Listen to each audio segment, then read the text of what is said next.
Hello, good day po mga bossing. Sa ibang mga bansa, magandang gabi po. Ito na naman ang inyong kuya para magbahagi na naman ng panibagong kaalaman. Ang pag-aaralan po natin sa bidyong ito ay ang tungkol dito naman sa civil engineering isolated footing o yung pundasyon po natin. Dito po kasi no, ang pundasyon pinaka-importanting bahagi po yan ng isang gusali. Kaya wag po nating ipagwalang bahala. Dapat po nating matutunang mabuti kung ano po ang pundasyon. Sa bidyong ito, pag-aaralan po natin 'yan step by step. Napaka-importante po na alamin natin kung ano po yung mga bakal sa pundasyon, ano po yung mga mixture niya, ano po yung mga sukat ng pundasyon. Sana po panoorin nyo magmula sa umpisa hanggang sa dulo.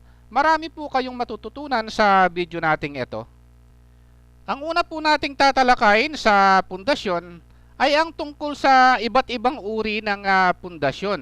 Meron po tayong tinatawag na strap footing. Meron din po tayong tinatawag na rough footing o yung pile cap footing.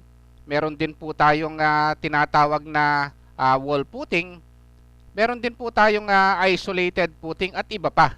Pero ang pag-aaralan po natin sa bidyong ito po yung tinatawag na isolated footing. Dito po sa klase ng pundasyon na ito, yung isolated footing, meron po tayong iba't ibang klase ng isolated footing. Meron po tayong tinatawag na circular footing, ito po yung nakikita natin, no? Meron din po tayong tinatawag na slope footing. Meron din pong step footing. Meron tayong pad footing, yung nakikita po natin ito. O ito po yung nakikita natin sa gusali at iba pa. Meron po akong isang video niyan na yung pag-compute po ng volume niyan at saka nung cement, sand and gravel ng materyales. Sana po panoorin nyo yung video yun. Ibig sabihin na dito po pala sa isolated footing marami rin po pala no yung klase ng isolated footing. Ito pong klase ng pundasyon na ito no, ito pong isolated footing na ito. Karaniwan ito po yung ginagamit natin kung magpapatayo po tayo ng bahay. Bali ang isolated footing po na ito, karaniwan po ito po yung pad footing ang ginagamit natin o yung simple footing, no? Ang karaniwan pong ginagamit na lalim po niyan pag bahay po ang pinagawa natin, nagre-range po yan ng 3 feet hanggang 5 feet ang lalim. Depende po yan sa soil bearing capacity o yung iba't ibang region po, meron po tayong tinatawag na soil bearing capacity. Kaya pag nagdi-design po ng footing yung mga structural engineer no o mga civil engineer, kino-consider po yung soil bearing capacity kasi po yung footing naka-sandwich po yan sa bigat po ng gusali at saka dun sa lupa no. Kaya dapat i-consider po natin yung lalim ng footing. Siyempre pag mahina po yung lupa mas malalim po yung hukay no na gagawin. Pagka naman na malakas yung lupa kagaya ng mga rocky soil no, yung maraming bato, malakas po 'yan kesa dun sa sandy at saka sa clayey soil, mas mababaw po no pagka mabato no, malakas po yung lupa. Ayon po yung kino-consider natin sa lalim ng pundasyon. Bago po pala tayo magpatuloy sa next topic, no, sana po pakipindot po pala yung like sa mga hindi pa po nagsasubscribe, pakipindot yung subscribe, notification bell. Kung may time po kayo, pakishare yung video. Ang mix ni Kuya YouTube channel po, merong playlist videos yan. Ito po yung mga yon na sana po panoorin nyo. Maraming salamat po. Ang susunod na tatalakayin natin mga bossing, no, yung size naman ng isolated footing. Bali yung size niyan mga bossing, no, bali nakabase yan dun sa bigat ng structure na dinadala at saka dun sa katawan niya yung dead load at saka yung live load na tinatawag no pag nagdi-design. Nakabase rin yan sa soil bearing capacity, no? Tapos yung size ng poste, pinagbabasihan din yan, no, sa paggawa ng laki ng puting, no? At saka yung span or yung spacing ng poste o kung gaano kalayo yung poste. Yung pong apat na yan, yan po yung basihan sa size ng puting, no? Pero karaniwan po yung size ng puting, nagre-range po yan sa 3 feet by 3 feet hanggang 4 feet by 4 feet kung residential lang po yung ginagawa natin, 1 story hanggang 2 story. Pero pagka 3 story pataas, kailangan na po nating ng structural engineer or civil engineer para i-design yan, no? Pero yung iba po, no, ginagamit kung hindi 3 feet by 3 feet hanggang 4 feet by 4 feet yung size ng puting. Karaniwan naman pong kapal ng puting 12 inches. Pagdating naman sa mga mixture na ginagamit sa pundasyon, usually gumagamit sila ng M15. Ang mixture niyan is 1-2-4. Isang simento, no, dalawang parte ng buhangin, tapos 4 na parte ng graba. Pero mas madalas, mas safe itong M20.